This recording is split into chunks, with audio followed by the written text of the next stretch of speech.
Over the next 30 days, I'm going to be creating an entirely new art business using only my laptop and AI. Now I say new, but people have been selling art since like forever, but with AI it's been made so much more accessible for people like me. With just a few simple words, I can create images like this, and even this. So in theory, combining AI and e-commerce should be a hole-in-one. Yo, go! Anyway, let's get to it. Day 1. So on day 1, I did some of the basics. I went to Etsy, I ordered the 40 free listings, and I got to set up my account. I then noticed that in order to access the backend, I need to publish my first listing, and for that I of course need a design. So how are we going to create these designs? Well, we're going to be using an AI tool called Midjourney. Discord is an image generation AI that is creating some seriously incredible work.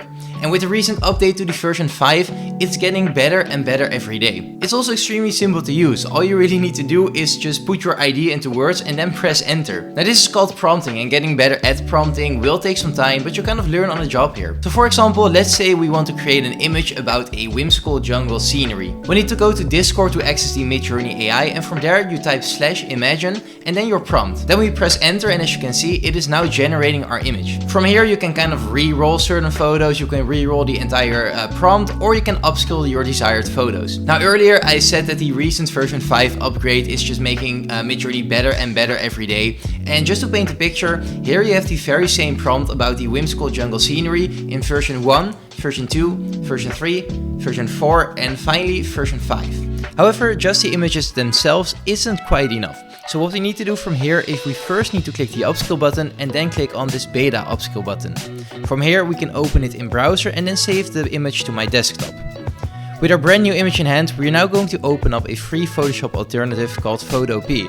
And by putting in these settings, we'll have the perfect format for our posters. I then resize the images to these 9 common poster sizes and create a folder on my desktop. I then drop that folder into a Google Drive and open up another free program called Figma. Here I can make a PDF with a download link to the Drive folder with all the different sizes. This way, if the customer orders, they'll get access to the download PDF from where they can access the Drive file and then download their desired size. Now one last thing about Midjourney is that you do need a paid plan in order to use these images commercially. Luckily, Midjourney isn't too expensive, my plan costs about $30 per month. So now that we know how to get our images and our artwork, it's finally time to get to work.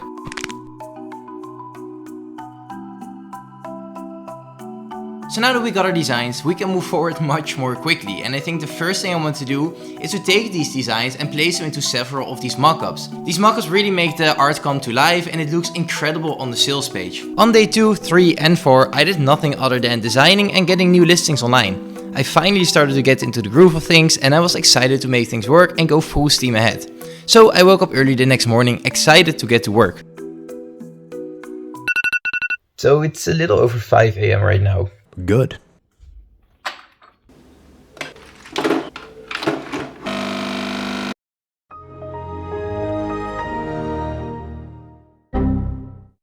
So we got suspended. I mean, I have no idea why this platform that Elon likes so much has suspended me, but this is pretty annoying. I mean, we only have 30 days for this challenge and I don't want to lose like 2 weeks just because of some suspension that doesn't make any sense. But I didn't sit idly by. I got to work on writing an email and doing some research, and apparently Etsy quite often suspends new sellers. Some say it's to verify the bank information, but I have no idea. So while the suspension is incredibly annoying, I can do some prep work for future listings. This includes generating new art, writing titles, and even writing the description. Now speaking of titles, I'm currently crafting these classic Etsy titles, but I want to switch over to a form of keyword stuffing called the sliding window technique. Now Etsy still relies a lot on keywords, which is why keyword stuffing still works here. But the sliding window technique is basically a form of keyword stuffing where the end of your first keyword is also the start of your next keyword. Now I know it's a bit complicated, so I'm going to give you guys an example.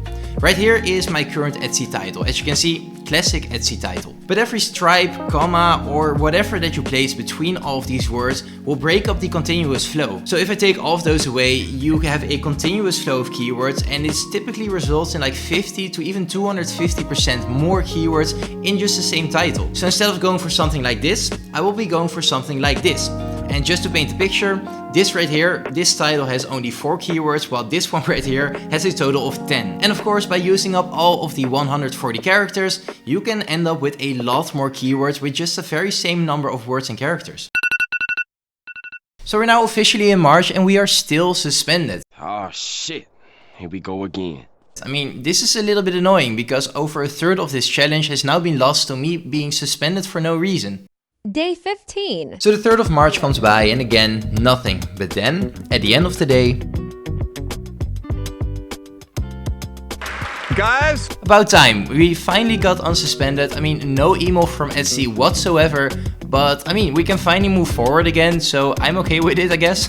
But since it was the end of the day, I only got up one more listing. The following days I did get up a lot more, and on March 6th we finally got our first store visits. I mean, look at that guys, we got our very first store visits. I mean, no sales yet, but getting your first organic visitors is an incredible feeling. We're also about to go into the very last week of this challenge, and I'm thinking of making some changes. See, the designs that I currently have, well, although I think they are very cool, they are a bit niched down. I mean, this isn't something that just anyone would hang in their home.